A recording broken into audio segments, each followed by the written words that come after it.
औज़ुबिल्लाहिमिनश्शैतानिर्रजीम बिस्मिल्लाहिर्रहमानिर्रहीम। अस्सलामुअलैकुम स्टूडेंट्स, उम्मीद करती हूँ कि आप ठीक होंगे। आज हम करेंगे क्लास 9 मैथ्स की बुक का यूनिट नंबर 1 रियल नंबर्स की एक्सरसाइज 1 का क्वेश्चन नंबर 5 एंड 6। अब क्वेश्चन नंबर 5 हमें क्या कहता है, name the property used in the following. क्या कह रहे हैं कि प्रॉपर्टीज़ इस क्वेश्चन में कौन सी प्रॉपर्टीज़ यूज़ हो रही हैं उनका हमने नाम लिखना है। अब यहाँ पे इन क्वेश्चंस को देखें तो इनमें जो साइन यूज़ हो रहे हैं वो कौन से हैं। इक्वल का साइन नहीं है बल्कि किसका साइन है, इनइक्वालिटीज़ के साइन है। क्या मतलब, ग्रेटर का साइन है और लेस का साइन है। इन साइंस को हम क्या कहते हैं, इनइक्वालिटी साइंस। इक्वल का साइन नहीं है, सही है। अब हम पहले तो इस क्वेश्चन में तो हमने देखा था ना कौन सी थी प्रॉपर्टी यूज़ हुई, इक्वालिटी की प्रॉपर्टीज़, रियल नंबर्स की प्रॉपर्टीज़ है वो यूज़ हुई थी। अब इसमें कौन सी प्रॉपर्टीज़ यूज़ हो रही हैं, वो इनइक्वालिटीज़ ऑफ रियल नंबर होंगी या ऑर्डर प्रॉपर्टीज़ होंगी जो यूज़ होंगी। अब ऑर्डर प्रॉपर्टीज़ को डिटेल में डिस्कस मैंने अपने लेक्चर में किया है, प्रीवियस वीडियो में किया है। अगर वो वीडियो आप देखना चाह रहे हैं, मैं आई बटन पर अटैच कर दूंगी, आप वो पूरी डिटेल में वो वीडियो देख सकते हैं और समझ सकते हैं। अले चलें जी, हम शुरू करते हैं। फर्स्ट पार्ट शुरू करते हैं, वो हमें देखें जी क्या है। ठीक है जी, फर्स्ट पार्ट क्या है कि -3 इज़ लेस देन -1, ये हमें पता है। ठीक है, -3 क्या है, लेस देन 1। अब वो क्या कह रहे हैं, implies that 0 is less then 2। अब ये साइड इस साइड में चेंज हुई है, इस साइड में चेंज होके कौन सी प्रॉपर्टी यूज़ हुई है वो हमने देखनी है। ठीक है, अब -3 जो है इज़ लेस देन -1। अब -3 0 में कैसे चेंज हो सकता है, और या -1 2 में कैसे होता है। -3 0 में चेंज हो सकता है अगर मैं क्या करूँ, +3 इधर भी प्लस करूँ और इधर भी +3 करूँ, तो क्या हो जाएगा, ये साइड 0 हो जाएगी और ये साइड आपके पास क्या हो जाएगी, 2। प्लस माइनस माइनस होता है और साइन जो बड़ी टर्म होती है उसकी यूज़ करते हैं, वो क्या है, 3 है, तो वो क्या हो जाएगा, प्लस। ये साइड इस साइड में पहुंच गई, क्या मतलब, -3 is less then -1, this implies that 0 is less then -2। क्या हो रहा है, यहाँ पे मैंने 3 प्लस किया है दोनों साइड पे। यहाँ पे कौन सी प्रॉपर्टी यूज़ हुई है, एडिटिव प्रॉपर्टी। कौन सी प्रॉपर्टी यूज़ हुई है, एडिटिव प्रॉपर्टी।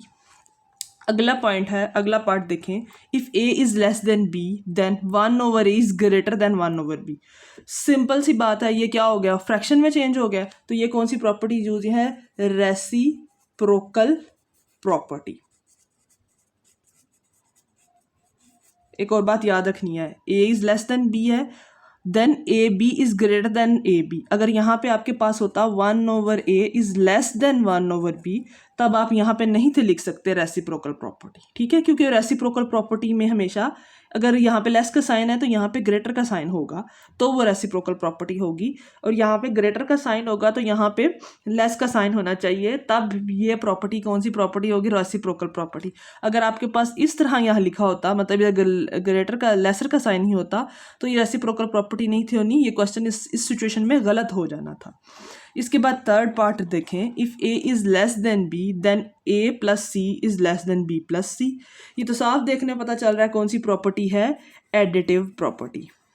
कौन सी प्रॉपर्टी है, एडिटिव प्रॉपर्टी, क्योंकि एक नंबर है, तीसरा नंबर है, वो आपके पास क्या हो रहा है, ऐड हो रहा है। इसके बाद फोर पार्ट क्या कहता है, if a c is less than b c and c is greater then 0। c is greater then 0 का मतलब क्या होता है कि c आपके पास क्या है, एक पॉजिटिव नंबर है, और c लेस देन 0 का मतलब क्या होता है कि c नेगेटिव नंबर है। Then a is less than b। अब a is less than b, अब ये क्या प्रॉपर्टी यूज़ हुई है, यहाँ पे देखें, a c is less than b c। ठीक हो गया। अब मैं इस सिचुएशन में कहाँ जा सकती हूँ, अगर मैं क्या करूँ, 1/c से मल्टीप्लाई करूँ, किससे, 1/c से मल्टीप्लाई करूँ, फिर ये c इससे कैंसिल हो जाएगा और आपके पास क्या आ जाएगा, a is less than b। तो क्या हो गया, ये यहाँ पे क्या हो गया, ये मल्टीप्लिकेशन हो गई। क्या हो गई, multiplicative property of order, multiplicative property of order बोलते हैं इसको। ठीक है, जब जो पुरानी बुक्स थी ना, उनमें यह ज़्यादा स्पेसिफिक वर्ड यूज़ किया जाता था, कैंसिलेशन। क्या वर्ड यूज़ किया जाता है, कैंसिलेशन से हमें समझ आ जाती है कि क्या हो रहा है, कैंसिल हो रहा है। यहाँ पे उन्होंने ये वर्ड यूज़ नहीं किया, तो सिंपल उन्होंने क्या यूज़ किया है, multiplicative property of order use किया है। सही हो गया। इसलिए आप यहाँ पे सिंपली वही बताएंगे कि मल्टीप्लिकेटिव प्रॉपर्टी ऑफ ऑर्डर। आगे फिफ्थ पार्ट क्या कहता है, if a c is less than b c and c is less than zero then a is greater than c. ठीक है, मैंने आपको पहले कहा था कि जैसे ही सी लेस देन ज़ीरो होता है इसका मतलब क्या होता है, नेगेटिव। जैसे ही नेगेटिव हो जाता है सी, तो ये आपके पास ये जो इनइक्वालिटीज़ हैं ये क्या हो जाएंगी, लेस हो जाएंगी। ये क्या हो जाएंगी, ये ग्रेटर है, ये साइड ग्रेटर है तो ये साइड ये साइड लेस है तो ये साइड ग्रेटर है। जैसे ही अब नेगेटिव नंबर से मल्टीप्लाई होता है तो ये A is greater than B होगा।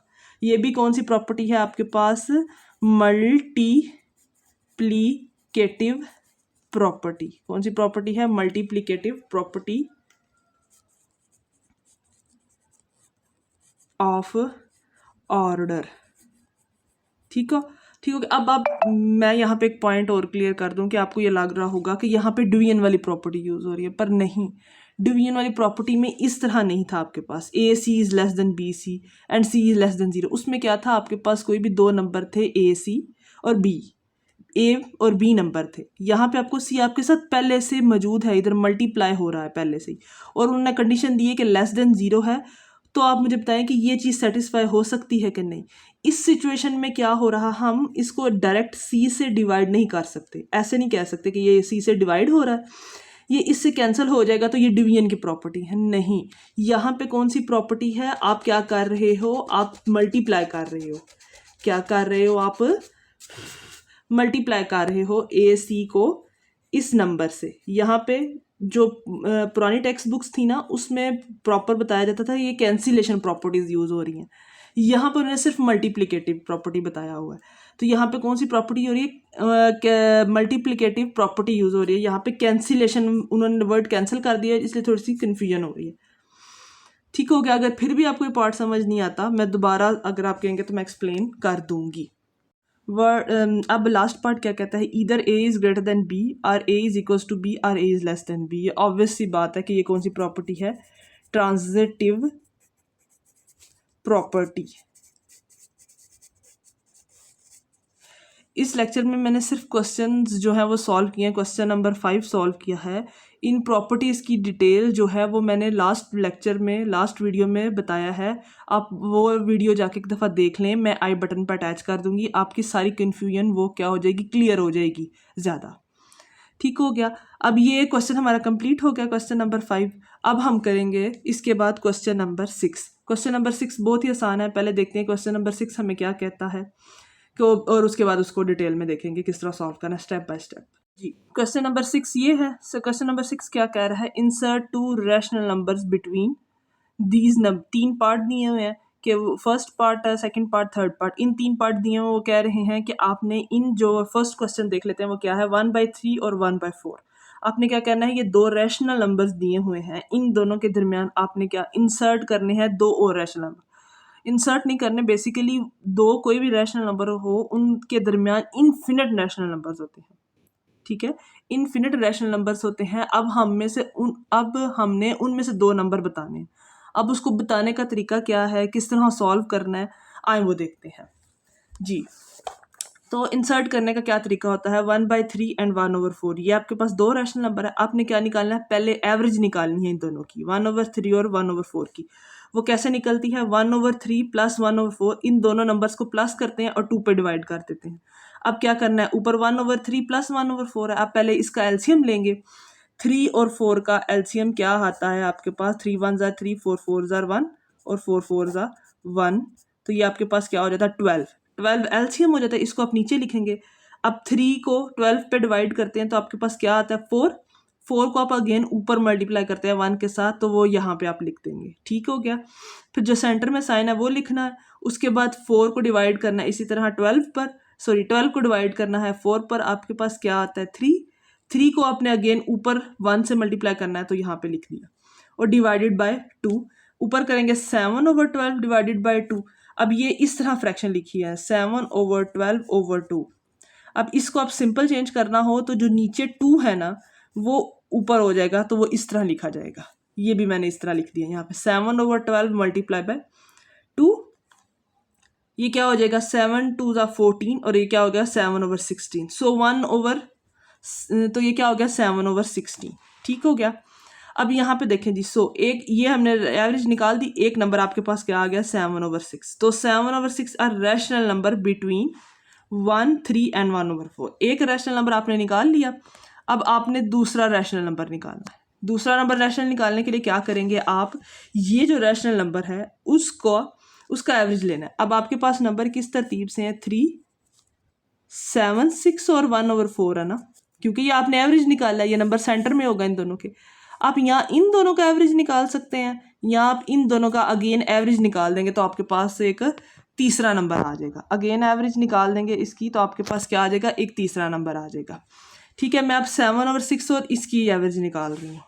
वो उसी तरह स्टेप सारे होंगे, 1/6 + 1/4, इससे 6 और 4 का एलसीएम लेंगे, वो आपके पास क्या आता है 12 और ओवर 2। वैसे ही फिर इनको प्लस करेंगे 17 डिवाइडेड बाई 2, 12/2, 17/12, 2 नीचे डिवाइड हो रहा है उधर जाके मल्टीप्लाई कर देंगे उसी तरह जैसे पहले स्टेप में किया था। और फिर हो क्या होगा, इनको आपस में इस ये 6 1 * 6 6 सॉरी 6 सो 2 1 * 2 2 6 * 12, ये क्या हो गया 7 और 16। So the other rational number is 17/6। तो आपके पास दो रैशनल नंबर आ गए, एक हो गया 7/6 और दूसरा हो गया 17/6। ठीक है, अगर दिए आपको 3 और 4 थे, इनके दरमियान आपने दो रैशनल नंबर निकालने थे। इसी तरह आप इस जो बुक के दूसरे पार्ट आप सॉल्व करेंगे तो आपके पास आ जाएगा, कोई मुश्किल नहीं है, इजी है। 3 4 और 3, इसी तरह 3 और 4 का निकालेंगे आप पहले एवरेज, फिर जो आपके पास नंबर आएगा उसका 3 से भी एवरेज निकाल सकते हैं और 4 से भी एवरेज निकाल सकते हैं, तो आपके पास दूसरा रैशनल नंबर आ जाएगा।